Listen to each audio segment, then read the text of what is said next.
The movie begins with a gang of men with clown masks breaking into the bank where the mob has a large portion of their money stashed. It begins with 5 clowns, each getting a cut of the spoils.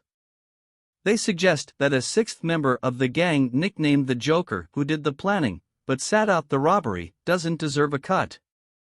As the robbery goes on, the clowns begin to kill each other in order to get a larger cut, until a school bus crashes through the wall of the bank, killing another clown. A mob bank manager, who was himself shot with an automatic weapon after he tried to take out the clowns with a shotgun, tells the remaining clown that he doesn't know who he is dealing with. The clown kneels down and tells the banker, "I believe whatever doesn't kill you simply makes you, stranger." Then removes his mask to reveal that he himself is the Joker. Joker puts a grenade into the banker's mouth and boards the bus, leaving a cord attached to the pin. The bus pulls out with all of the bank's cash and the pin pops out. It is just a gas grenade. The Joker joins a long line of school buses leaving the scene as the police arrive.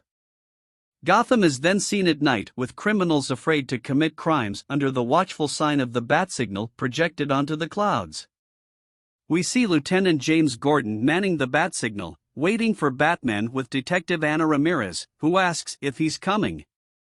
Gordon explains that it is okay if he is not, hoping that he is busy elsewhere. He asks about Ramirez's mother, who's in the hospital. Meanwhile, in a parking garage, the Scarecrow, still at large after escaping Arkham Asylum, is negotiating with the Russian mob members, led by the Chechen, over the sale of some of his fear-inducing drugs. The sale is interrupted when some of Gotham's citizens dressed as Batman wannabes begin shooting at the men. As he gasses one of the fake Batmen with his mind-altering drugs from his cuff, the Scarecrow notes that they are not the real Batman, because Batman would never use a gun. Suddenly the Batmobile/Tumbler crashes through a barricade and Scarecrow notes, "That's more like it." The Batmobile, pre-programmed to loiter and then intimidate, fires rockets into a nearby office, sending the remaining mobsters running. The real Batman arrives on the scene and bends the rifle barrel of one of the wannabe Batmen before knocking him out. The Chechen sends his Rottweilers to attack the Batman, and as Batman saves them he takes the dogs out after being badly bitten in the arm. The Scarecrow attempts to flee in a white van, but Batman jumps onto the van and begins cutting into the side with his device called the Mangler. Scarecrow swerves into a support which sends Batman to the ground. As Scarecrow gets away down a spiraling passageway, Batman leaps onto the roof of his van, smashing it to a halt. He leaves the fake Batman and the Scarecrow along with some of the mobsters tied up together for the police to eventually round up.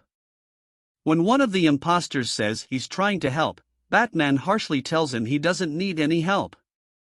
Gordon arrives at the bank the Joker held up earlier with Ramirez, who shows him the Joker's picture from a security camera.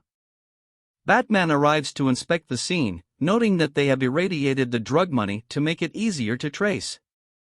When Gordon asks him if the Joker is a threat, Batman informs him that he cannot worry about one man when there is an entire mob to bring down. The next day, as Bruce Wayne stitches himself up from the dog bite, Alfred offers his concerns, warning Bruce to know his limits. He notices Bruce keeping a close watch on newly appointed District Attorney Harvey Dent via some computer screens, as Bruce is trying to decide whether or not Dent can be trusted.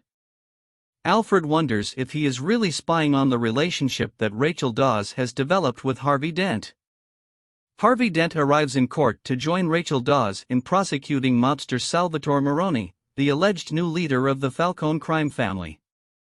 One of Maroni's men takes the fall in court and attempts to shoot Dent from the witness stand. The gun doesn't go off and Dent punches the man before he is hauled off to jail. Maroni is eventually set free, to the dismay of Dent. Dent meets Lieutenant Gordon, and after a short exchange of words, they both express their distrust for those that are working in each other's offices. Harvey interrogates Gordon over his involvement with the Batman and Harvey tells him he wants to meet him. Gordon requests search warrants for 5 banks that are believed to be holding the remainder of the mob's money.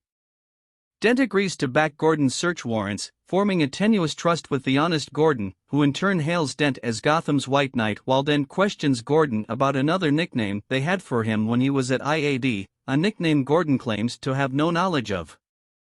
Lucius Fox holds a board meeting at Wayne Enterprises, negotiating a joint venture with Lau, the head of Lau Security Investments, based in Hong Kong. After the meeting with Lau, Wayne expresses his reservations with Lucius Fox about Lau's business operation, apparently illegal based on their profits. After agreeing to cancel the deal, Wayne asks Fox for a new suit. He explains that he needs to be lighter and faster in case he runs into any more guard dogs and that he wants to be able to turn his head. That night, Harvey dines out with Rachel. Harvey tells Rachel he had to make a reservation weeks earlier, and even then needed to exercise his influence to get a table at the very fashionable restaurant. Bruce and his date, the prima ballerina for the Russian ballet, encounter Rachel and Harvey. Bruce has them pull a table together so they can dine together, informing Harvey that he owns the restaurant. At first, Bruce seems jealous and threatened by Harvey, based on the fact that he is dating his own love interest, but Harvey explains how he supports the work of Batman and appreciates his help. Bruce changes his tune and informs Harvey that he intends to throw a massive fundraiser for him. Meanwhile, all of the top mob members are having a private meeting in a restaurant kitchen. Because of their inside sources in the police, they were aware that the banks that their money was stashed in were going to be searched. Lau appears to them on a television monitor from his plane on his way back to Hong Kong. He informs the mob that all of their money has already been moved to a single secure location, just as Lieutenant Gordon and company are searching the banks, finding nothing but the irradiated trace money. When the Chechen expresses concern over the man with the clown makeup stealing $68 million from one of their banks, Moroni dismisses him as nothing but a nobody. The Joker suddenly enters in the room, and after killing a hostile mob member's crony by way of a magic trick, sits down and talks with the mob about how pathetic they've become since Batman came around. He tells them their one solution is to kill the Batman, and offers to do so for half the mob's money. He warns them about Lau, saying he knows a squealer when he sees one, prompting Lau to turn off his monitor. The mob laughs, and as one of the mobsters, Gamble, rises from his seat and threatens the Joker opens his coat, exposing grenades. Gamble tells the Joker that he's putting a price out on his head.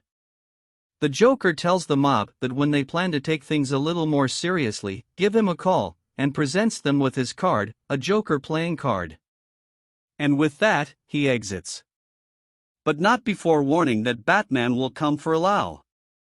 Harvey Dent, with Gordon, lights the bat signal to meet with Batman, who appears.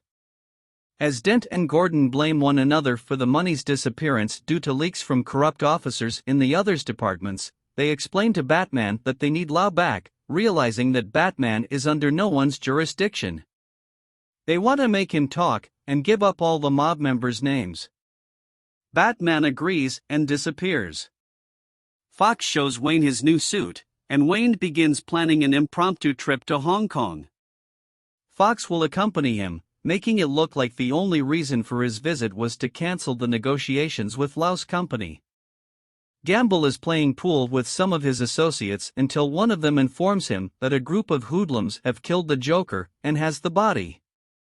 The body is brought in covered in a bag, and as Gamble is about to pay, the Joker rises up and holds a knife to his face while his men hold guns to his associates' heads. The Joker tells a story about how he got his scars from his father, and then kills Gamble. He offers the 3 surviving associates an opportunity to join his team, but he has only one opening. He leaves the 3 with the halves of a broken, sharp pool stick and no choice but to fight each other for their lives.